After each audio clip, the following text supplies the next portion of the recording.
وَلَا تَنْقَضِي عَجَائِبُهُ Kur'an'ın harikalıkları bitmez. Dolayısıyla filan dönemde filan müfessirin tefsiri harika. Kur'an'ı en son şekilde açıkladı. Hayır. Kur'an'ın en son tefsiri yok. Son derken o zamanın, o adamın yaşadığı zamanın sonudur.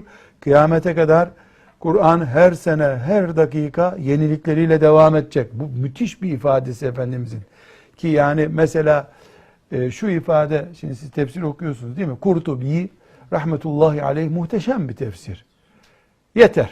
Başka tefsire gerek yok diyebilir miyiz? Diyemeyiz hocam. Bu hadis varken diyemeyiz. Evet. Bu hadis var. Filan zat, senin hocan, benim hocam öyle bir tefsir yaptı ki başka tefsire gerek yok. Caiz mi bu? Caiz değil. Asla. Hocam. Kimdir bu? Allah'ı insan olduğu halde Allah'ı son şekilde anladı, bir daha anlaşılmayacak kadar iyi anladı. Haşa. Bunu iman açısından tekrar etmek mümkün değil.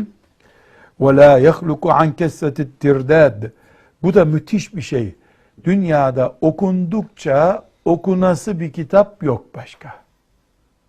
Hiçbir insan, mesela Batı'da çok roman oku. Şu romanı 700 defa okudum demiş değildir. 5. defa okudum. Belki. Filan ansiklopediyi 30. defa okuyorum yoktur. Ama okuduğu hatimleri kızlarına vasiyet ederken 4000 hatim okudum bu evde diyen adamlar var bu dünyada.